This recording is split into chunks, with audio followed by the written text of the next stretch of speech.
tanda adanya kelezatan itu, kelezatan dan kemanisan dalam ibadah itu, rajin pada bangkit pada ibadah dan mengekali atas amal ibadah itu.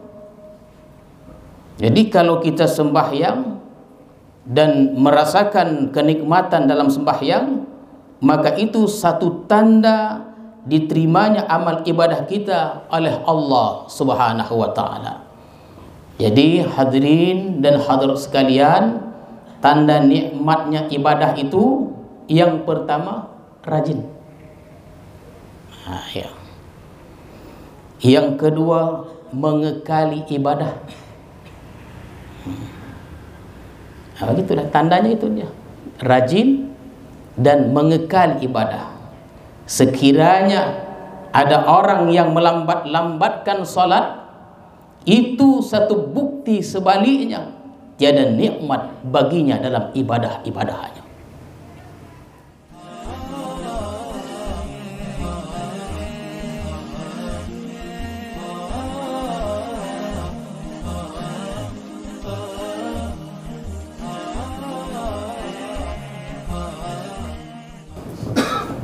Al-Fatihah.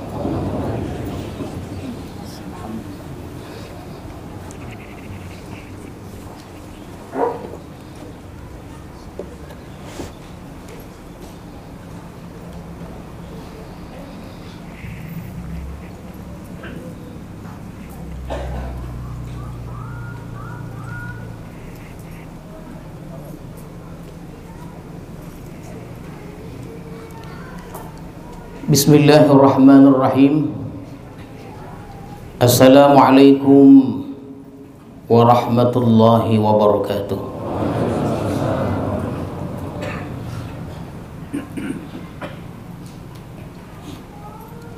Alhamdulillahilladzi ja'ala al-alamati liqabulil a'mal liyakuna al-'abdu ala basiratin fil ahwal. Ashhadu an la ilaha illallah wahdahu la sharika lah fil dhati was sifati wal af'al, wa ashhadu anna sayyidana Muhammadan abduhu wa rasuluhu al-makhsus bi ashrafi maqamatil irsal. Allahumma salli wa sallim ala sayyidina Muhammadin khairil rijal wa ala alihi wa sahbihi wa dhurriyyatihi wa atba'ihi ila yaumil hisabi wa su'al. Amma ba'du. Tuan-tuan para khalifah, para asatidz, para muallim, hadirin hadirat sekalian, alhamdulillah, marilah kita bersyukur kepada Allah Subhanahu wa taala yang telah melimpahkan rahmat dan hidayahnya kepada kita semua, sehingga pada malam hari ini kita dapat melaksanakan salat maghrib berjamaah di madrasah ini. Salawat dan salam kita ucapkan dan kita sampaikan kepada Rasul sallallahu alaihi wasallam, Rasulullah sallallahu alaihi wasallam beserta keluarga, para sahabat dan para pengikut-pengikut beliau. Mudah-mudahan hadirin sekalian kita mendapat syafaat Rasulullah di hari kemudian nanti. Amin ya rabbal alamin.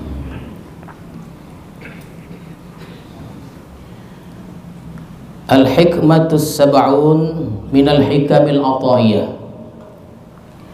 Qala al-imamul arbillah Ahmad ibnu Atha'illah Sakandari rahimahullah wa nafa'ana bi'ulumi. Maka pada hikmah yang ke-70 dari Al-Hikam Al-Ata'iyah telah berkata Imam Ahmad ibnu Atha'illah As-Sakandari rahimahullah wa nafa'ana bi'ulumihi wa asrari. Kata beliau, man wajada thamarata amali ajilan fahuwa dalilun ala wujudil qabul ajilan. Barang siapa yang mendapati buah amal ibadahnya di alam dunia ini, maka itu adalah petunjuk, maka itu adalah alamat atas adanya penerimaan Allah di akhirat kelak. Nah, itu lebih kurang terjemahan hikmah yang ke-70 ini. Barang siapa yang mendapati buah amal ibadahnya di alam dunia ini, maka itu adalah petunjuk atas adanya penerimaan Allah di akhirat kelak. Min samaratil amalil mardiyil maqbul innallahi ta'ala wujdanul halawati fih wan na'im bih. Setengah buah dari amal yang diterima di sisi Allah Subhanahu wa ta'ala adanya manis pada amal itu dan kenikmatan pada amal itu.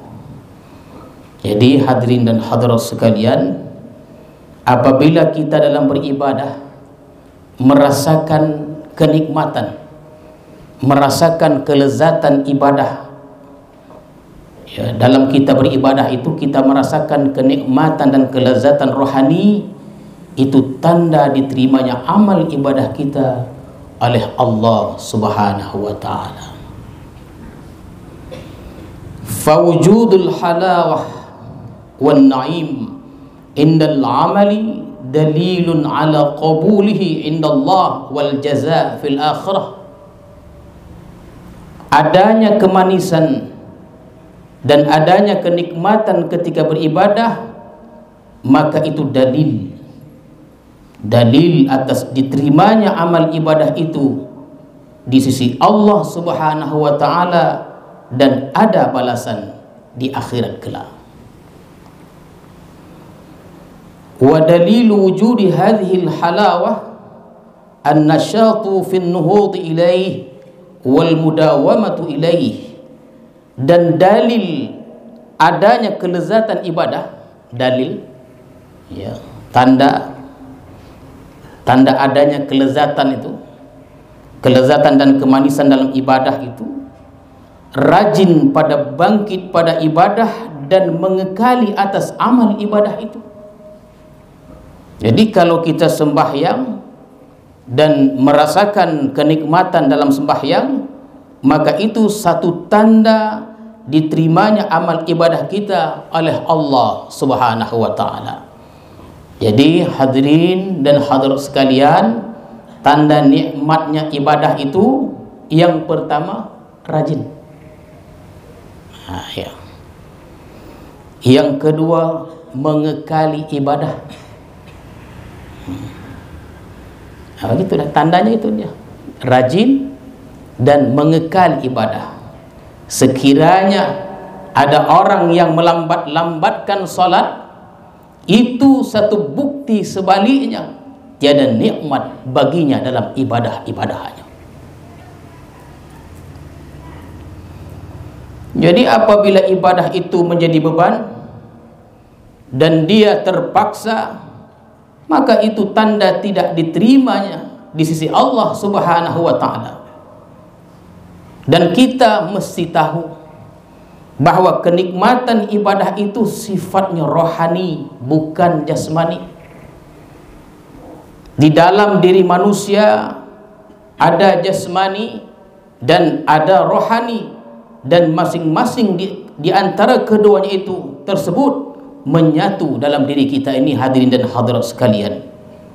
Jadi kelezatan rohani, ya, dan kelezatan jasmani itu adalah berbeda, dia tidak sama. Contohnya lezatnya teh manis, ya, teh manis, ya, atau kuah sup hol, Itu dia, terkenal sampai ke Medan. Sop hole tuh lain rasanya katanya. Saya mana bisa menjawab kenapa lain pula. Lain rasanya katanya sop hole nih. Tah cemana untuk masaknya. Itu manisnya, lezatnya rasa teh manis dan enaknya sup itu hanya bisa dirasakan oleh jasmani.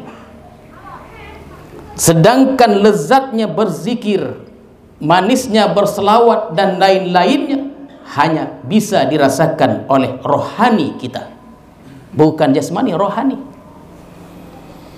Jadi apabila kita tidak merasakan nikmat dalam berzikir, tak ada nikmatnya, tidak ada lezatnya. Perlu dikaji, perlu diteliti keadaan rohani kita itu, ya. Perlu dikaji dan diteliti ada apa dengan rohani kita. Jadi mestinya rohani itu bila kita membaca la ilaha illallah ada rasa nikmat, ada rasa lezatnya la ilaha illallah. Bila kita membaca berzikir la haula wala quwwata illa billahil alil azim, ada rasa nikmatnya, ada rasa manisnya.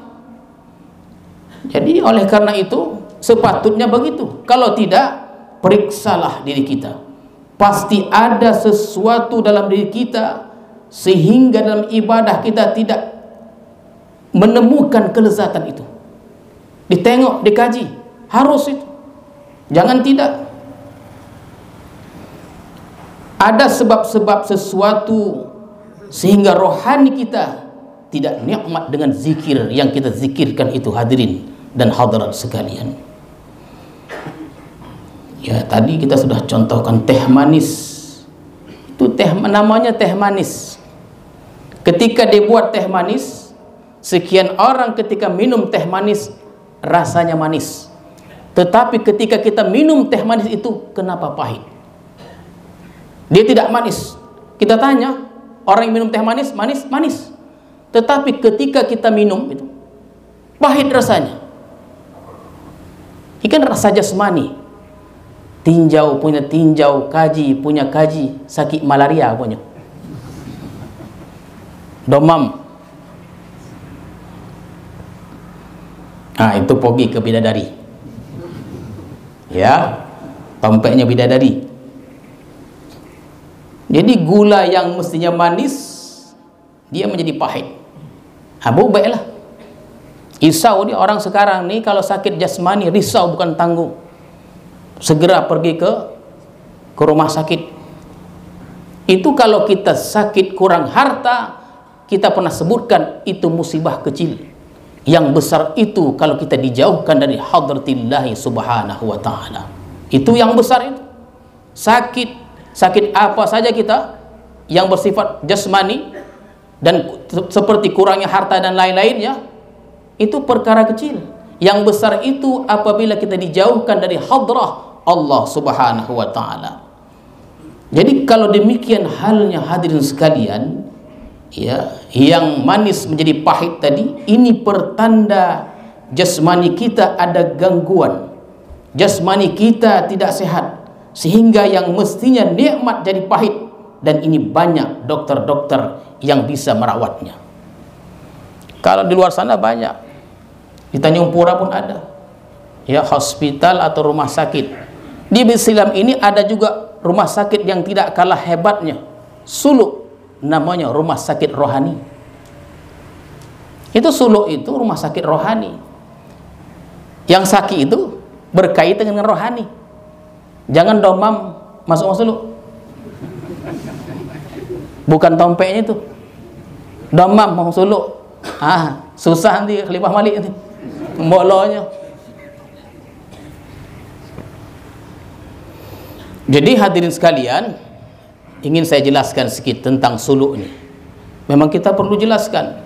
Orang kalau sakit jasmani, apa saja penyakit itu, yang darah tinggi, yang kolesterol dan lain-lainnya, itu mereka bersedia datang ke hospital, datang ke rumah sakit, bersedia mengeluarkan harta yang banyak untuk berobat ke rumah sakit. Itu dia. Jadi kalau seandainya hadirin dan hadirat sekalian, orang yang sakit itu, sakit jasmani, dia mati, dia meninggal, itu ditanam. Tamat dah riwayat sakitnya itu. Kenapa tak sakit lagi? Karena sudah meninggal. Tapi kalau seseorang itu sakit rohani, dan wajib hukumnya diobat penyakit rohani itu. Kenapa? Kalau dia ada sakit rohaninya, dan dia meninggal dunia, sebelum meninggalnya itu dia ada memfitnah orang, dia dendam dengan orang, dia iri, dia dengki dan lain-lainnya, dia meninggal, itu tidak dimasukkan ke dalam kubur, dimasukkan ke dalam neraka jahanam. Ya. Maka hukum menghilangkan, merawat sombong itu wajib kita hilangkan, karena sombong itu adalah haram hukumnya. Benci kita tidak boleh, iri tidak boleh, hubbud dunia juga tidak boleh. Itu pantang, itu penyakit tercela. Oleh sebab itu suluk itu adalah memasukkan sifat-sifat terpuji, mengeluarkan sifat-sifat tercela dengan cara-cara tertentu. Itulah metodenya. Itu penting. Dan alhamdulillah hadirin dan hadirat sekalian, 90 hingga 95% orang-orang yang kena pecandu ini masuk rumah suluk setakat ini, sementara ini sembuh, karena kita ikhlas merawat mereka. Biaya tidak mahal.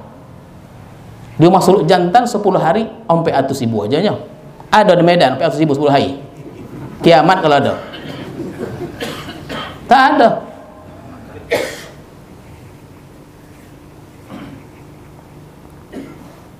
Yang suluk ni banyak orang luar lah. Ya.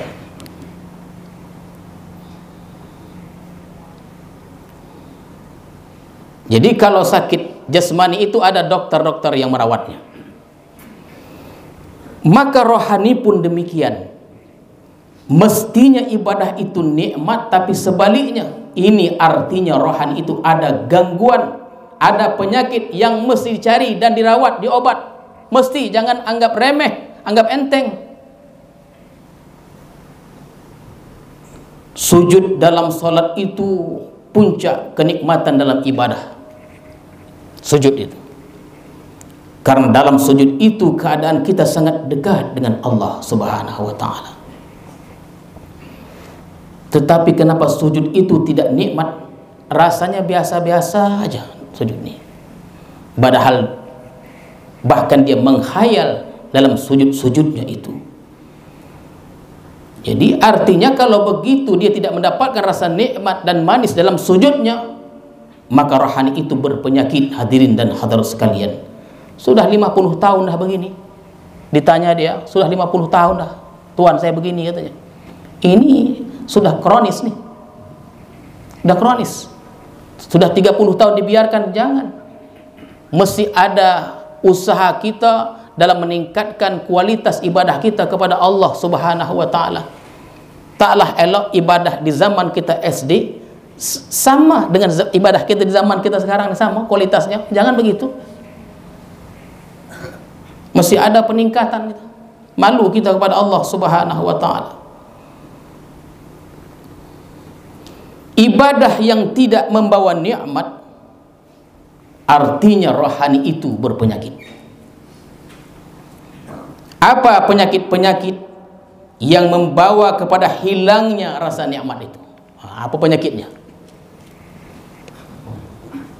Para ulama menjelaskan antara penyakit yang menyebabkan ibadah itu menjadi pahit. Kata mereka, yang pertama, hubbud dunia. Orang yang mencintai dunia, yang ingin hidupnya kaya, yang ingin hidupnya berjaya, punya pangkat yang tinggi, maka selama ini ada dalam hati diri seorang hamba itu, maka selama itu pula ibadah tidak akan nikmat. Hadirin sekalian, ya. Namanya hubbud dunia. Itulah yang dilatih, disuluk itu, dilatih itu di makam-makam itu ada penyakit itu. Hubbud dunia ini ada di salah satu makom itu dia. Maka dibasuh dengan 5.000, dibasuh dengan 1.000, dibasuh dia dengan elok, dengan pantangan-pantangan aturan-aturannya, dengan adab-adabnya, supaya keluar dia hubbud dunia tadi. Ya, kalau seandainya dia sudah bersuluk, belum hilang penyakit itu seperti mahasiswa yang belajar di sebuah universitas. Ketika dia keluar dari universitas itu, ada nilainya cum laude, ada yang 3,5, ada yang 3, ada yang 2, ada yang gagal. Cabut aja gojonya. Tengok kehidupan Rasulullah sallallahu alaihi wasallam. Jangan katakan Rasulullah itu miskin, Rasulullah itu kaya. Perbendaharaan harta Rasulullah itu ada di timur, ada di barat. Tapi ketika beliau meninggal dunia, dua ditinggalkannya, Al-Quran dan As-Sunnah untuk menjadi pegangan kita, hadirin sekalian. Kita lihat kehidupan para sahabat, sahabat yang 4 dan sahabat-sahabat lainnya, kehidupan para tabi dan tabi'in itu, mereka itu sangat tidak mementingkan dunia. Kita bisa lihat dalam kehidupan mereka itu. Yang Abu Bakarnya, yang Umar bin Khattabnya, yang Utsman bin Affannya, yang Ali radhiyallahu anhu, semua mereka itu orang-orang zuhud belaka dan wara. Hubbud dunia, penyakit yang pertama itu yang mesti kita rawat dan kita hilangkan, bukan dirawat, dihilangkan, hubbud dunia. Itu ada dikisahkan, satu cerita dikisahkan yang muncul dari negeri Tunisia, Afrika itu. Seorang nelayan, dia juga seorang guru. Kalau dia melaut dan pulang dari laut mendapat hasil tangkapan ikannya, itu hadirin dan hadirat sekalian, dia bagi kepada fakir miskin, kepalanya diambil untuknya. Ikan itu dikasihnya, sedangkan kepala ikan itu untuk dia, untuk dimakannya. Dan ini berlangsung lama. Dia nelayan, dia juga guru. Begitulah dia, dapat ikan, disedekahkannya kepada fakir miskin, ditinggalkan kepala untuk dia makan. Ikan itu untuk dia, dia mendapatinya. Begitulah amalan dia. Sehingga pada suatu hari disuruhnya lah seorang muridnya, dia nelayan, dia juga guru. Suatu hari disuruhnya seorang muridnya untuk menjumpai gurunya di Spanyol. Itu dia, Spanyol itu. Spanyol itu Eropa, tapi dulu Islam pernah berkuasa lebih 200 tahun lamanya di Cordova itu. Pergilah si murid tadi ke Spanyol, menyumpai gurunya tadi. Yang mana gurunya? Menyedekahkan ikan, tinggal kepala untuk dimakannya. Wahai muridku, pergi menjumpai guruku di Spanyol. Pergilah murid tadi ini, murid nelayan tadi ini. Kunjungi guruku. Sampai di Spanyol tuh, ini guru ini Asy-Syekhul Akbar. Gelarnya itu Asy-Syekhul Akbar. Guru ini yang pada akhirnya, hadirin dan hadirat sekalian, penulis buku Fususul Hikam. Bukan main buku ini, berbicara tentang tasawuf. Yang kedua, Al-Futuhat Al-Makkiyah. Ini Asy-Syekhul Akbar nih, banyak tulisannya. Di antara tulisannya Fususul Hikam, Al-Futuhat Al-Makkiyah, dan beliau juga menulis tafsir Al-Jam' wa Tafsil fi Asraril Ma'ani wa Tanzil. Pergilah dia, dilahirkan di Spanyol. Sampai berhadapan dengan guru tadi. Apa kata guru tadi? Beritahu kepada gurumu, kan murid dia tuh, beritahu kepada gurumu itu, jangan dia hubbud dunia. Poning kepala murid. Gurunya disebut hubbud dunia, sedangkan dia bersedekah kepada fakir miskin ikan, kepala untuknya, disebut hubbud dunia. Iyalah, sedangkan dia melihat, ya, guru dari gurunya itu punya rumah yang hebat, punya kendaraan atau kuda yang hebat, orang kaya lah, namanya Ibnul Arabi. Asy-Syekhul Akbar itu namanya Ibnul Arabi.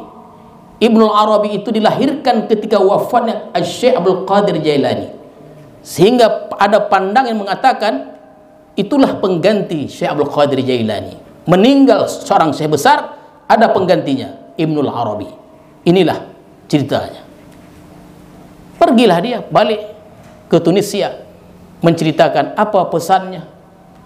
Guru berpesan, jangan hubbud dunia. Menangis guru tadi. Dia pun heran, macam mana Ibnu Arabi yang kaya tadi berpesan demikian. Dia lihat terbalik, Ibnu Arabi sebenarnya hubbud dunia bukan gurunya. Tapi kenyataannya bukan demikian, hadirin dan hadirat sekalian. Jadi setiap kali guru yang seorang nelayan itu makan kepala ikan, terbayangnya ikan. Itu aja dia hubbud dunia itu. Kita ada siku mau siku lagi. Setiap kali dia makan kepala ikan, dia terbayang ikan. Itulah maksud hubbud dunia tadi. Sedangkan Ibnu Arabi yang kaya tidak lekat harta pada hatinya.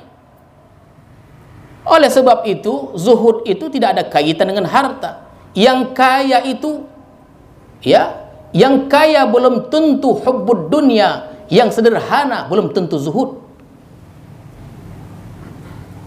Dilatih itu. Dan tempat latihannya ada di Islam. Itulah dia, Rumah Sakit Rohani, Rumah Suluk. Selama kita ada hubbud dunia, itu perkara kecil. Itulah yang diamalkan oleh para salafus salih, para aulia Allah. Lalu bagaimana kita?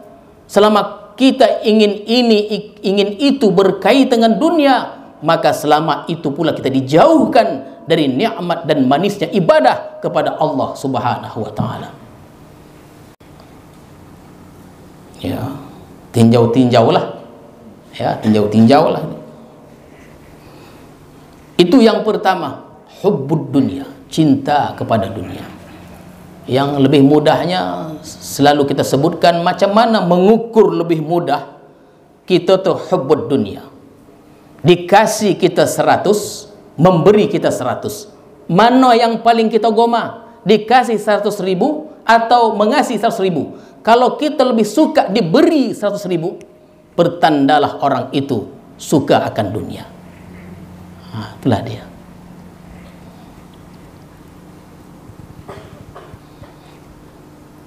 Itu kan pernah kita ceritakan Sayyidah Nafisah, keturunan Rasulullah SAW, dikasih 1000 dinar, belum sampai ke rumahnya 1000 dinar itu sudah disedekahkannya kepada fuqara wal masakin. Habis. Ya. Yang kedua, al-kibru. Orang sombong. Al-kibru. Orang sombong ditegah Allah untuk merasakan nikmat ibadah. Firman Allah, sa'asrifu an ayati alladhina yatakabbaruna fil ardi bighairil haqq. Kata Allah, Allah palingkan ayat-ayat kami dari orang-orang yang sombong, termasuklah dari kemanisan ibadah kepada Allah Subhanahu wa taala.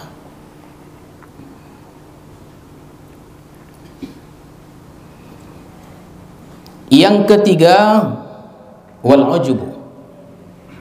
Ujub. Orang yang merasa kecerdikan dirinya, dia sangka dia pandai.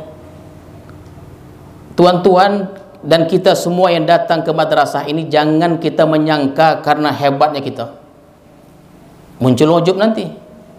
Jangan kita menyangka tuan-tuan yang datang dari jauh, dari Tanjung Merawa, dari Medan, itu anugerah Allah Subhanahu wa taala. Tuan boleh sampai ke madrasah ini karena rahmat Allah, karena hidayah Allah, karena pertolongan Allah. Karena kalau kita merasa kitanya tidak ada bantuan Allah, muncullah satu penyakit yang paling kita takuti, namanya ujub. Dan ujub ini menghilangkan manis dan nikmatnya dalam ibadah-ibadah kita. Dan ujub ini bukan hanya menghilangkan ibadah, pahala ibadah, ataupun dibinasakan Allah Subhanahu wa taala. Ya, orang yang ujub nih, Allah bukan hanya membatalkan, membinasakan amal-amalnya, tapi Allah binasakan juga hartanya. Buktinya, dalilnya, Qarun laknatullah. Qarun itu ujub itu. Ketika dia diperintahkan oleh Nabi Musa untuk berzakat, bersedekah, apa jawabannya? Mana mungkin aku berzakat dan bersedekah? Karena harta yang ku miliki ini hasil jerih payahku, hasil ilmuku, karena kecerdikanku, karena kepandaianku. Aku pandai, aku cerdik, dapatlah harta ini. Tidak ada kaitan atau intervensi Allah Subhanahu wa taala. Habis amalnya, jangankan Qarun, hartanya dibenamkan Allah Subhanahu wa taala. Janganlah kita ujub nih, merasa diri lebih hebat dari orang lain, merasa diri kita lebih suci, merasa kita semuanya kita pandailah dan lain-lainnya. Itu yang ketiga, wal ujubu. Yang keempat, war riya. Riya. Riya ini bukan hanya orang yang beramal. Dengarkan elok-elok hadirin sekalian. Yang tidak beramal pun bisa riya. Beramal tidak beramal bisa riya. Ya, beramal tidak beramal kepada manusia itu riya. Aku berzikir karena kawanku berzikir. Aku tidak berzikir karena kawanku tidak berzikir. Ini riya namanya. Ya. Jadi tidak berzikir pun menjadi riya. Tarkul amali li ajlin nasi riya. Ya, tarkul amali li ajlin nasi riya. Meninggalkan amal karena manusia riya. Aku tidak mau beramal karena dia ada di situ. Dia mau berzikir menyanda di dinding tuh. Waktu dia mau ke dinding tuh menyanda, dilihatnya ada orang situ. Maleh beramal karena dia ada di situ. Wah, itu pula macam komat lah, tunggunya kau habis. Ya kan? Dia posisi udah di targetnya tuh. Ada target dia. Ada kawasan tertentu, tempat tertentu dia sonang di situ. Ya, mungkin di sebelah tingkap. Contohnya, tunggunya uang dulu pono tuh. Udah pono ada, copek-copek dia. Ya. Jadi ada orang tidak mau berzikir karena di tempat dia mau berzikir itu ada orang. Itu riya itu. Jadi karena manusia dia berzikir tuh. Dia tidak mau berzikir karena si fulan tidak ada di situ, tak mau dia. Ini juga riya. Jadi beramal atau tidak beramal karena manusia itu disebut riya.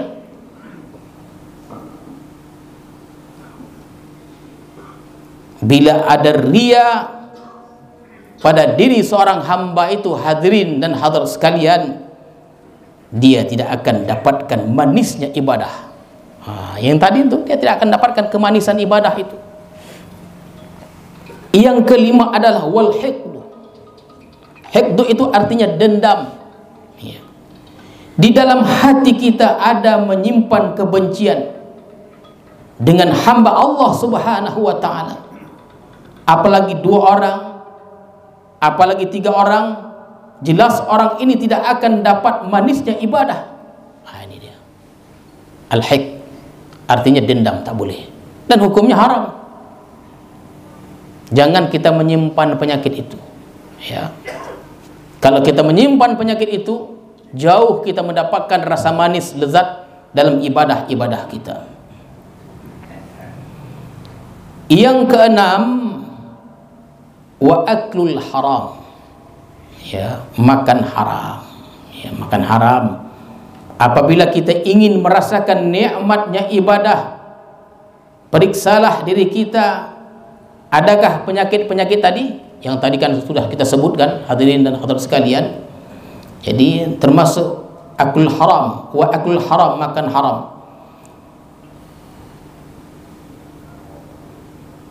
Jadi jangan kita cepat mencari obat jasmani dan lupa akan penyakit rohani. Padahal penyakit rohani menanggung bahagia menderita sepanjang masa. Itulah tadi sudah kita sebutkan bahwa tak ada apa-apanya kalau kita bandingkan penyakit jasmani dan rohani itu. Penyakit jasmani itu dipandang penyakit kecil. Macam manapun besarnya penyakit jasmani, itu penyakit kecil. Yang besar itu kita dijauhkan dari hadrah Allah Subhanahu wa ta'ala. Itu baru dia.